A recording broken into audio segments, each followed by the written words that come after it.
வணக்கம் நண்பர்களே, ஜோதிட கல்வி சேனலுக்கு தங்களை அன்புடன் வரவேற்கிறோம்.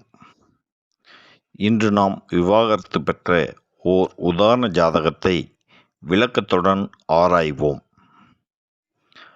ஏன் இந்த ஜாதகருக்கு விவாகரத்து ஓராண்டில் முடிந்தது, ஏற்பட காரணம் என்ன என்பதை ஆராய்வோம்.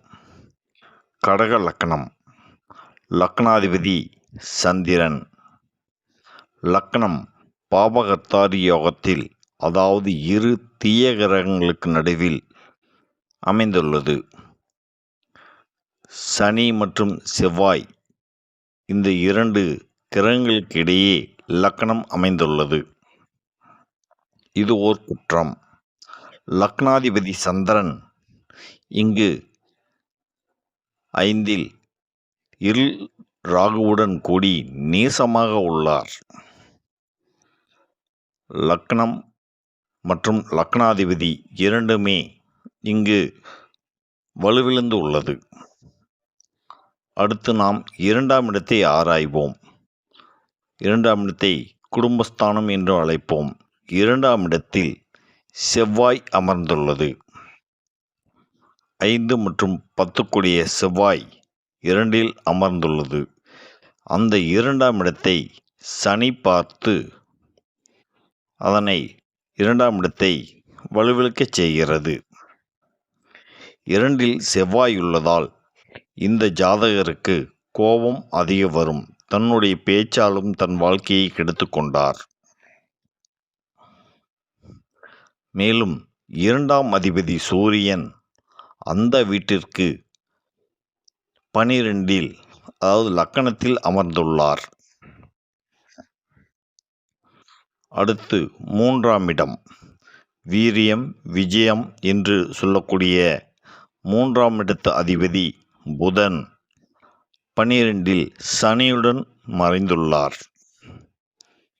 அடுத்து 4ஆம் இடம், சுகஸ்தானம் என்று அழைக்கக்கூடிய 4ஆம் அதிபதி சுக்கிரன் சனியுடன் கூடி 12ல் மறைந்துள்ளார். அடுத்து 5ஆம் இடம், குழந்தை பாக்கியம். இங்கு 5ஆம் அதிபதி செவ்வாய் சனி பார்வையில் உள்ளார். 5ல் ராகு மற்றும் நீச சந்திரன் உள்ளனர். அந்த 5ஆம் இடத்தை சனி பார்வை பெற்ற செவ்வாயும் தன்னுடைய 4ஆம் பார்வையால் 5ஆம் இடத்தை பார்க்கிறார். அதனால் இவர்களுக்கு இதுவரை இன்னும் குழந்தை இல்லை. அடுத்து நாம் 7ஆம் இடத்தை பார்ப்போம். கலத்திரஸ்தானம், 7ஆம் அதிபதி சனி.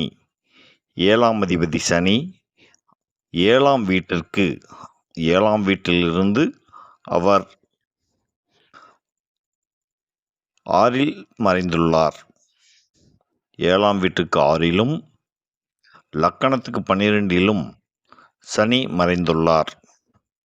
மேலும் கலத்திரகார சுக்கிரன் அவரும் 12ல் மறைந்துள்ளனர். இதுவும் விவாகரத்திற்கான திருமண முறைக்கான ஒரு காரணம் என கூறலாம். அடுத்ததாக 8ல் குரு அமர்ந்துள்ளார். நாம் இப்பொழுது இவருக்கு 2ஆம் திருமணம் நடைபெறுமா என்று ஆராய்வோம்.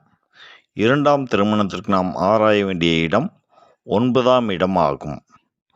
9ஆம் அதிபதி குரு, பாக்கியாதிபதி என்று அழைக்கக்கூடிய இந்த குரு 9ஆம் வீட்டுக்கு 12ல் மறைந்துள்ளார். மேலும் இந்த குருவை 9ஆம் வீட்டை செவ்வாய் பார்க்கிறார். மேலும் அந்த 9ஆம் அதிபதி குருவையும் செவ்வாய் 7ஆம் பார்வையால் பார்க்கிறார்.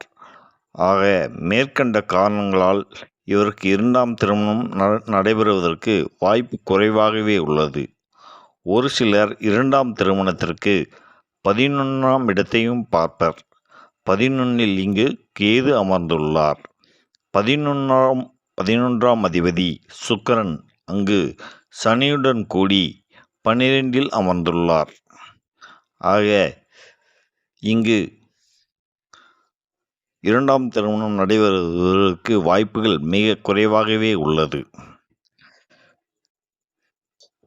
மேலும் மிக முக்கியமாக 12 புதன் விரையாதிபதி,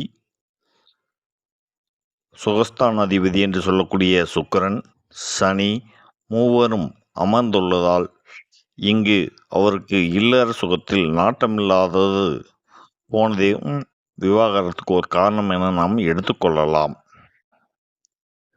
மீண்டும் நாம் அடுத்த ஒரு உதாரண ஜாதகத்தை ஆராய்வோம். இந்த வீடியோ பதிவு உங்களுக்கு பிடித்திருந்தால் மற்ற நண்பர்களுடன் பகிர்ந்து கொள்ளுங்கள், லைக் செய்யுங்கள். நன்றி.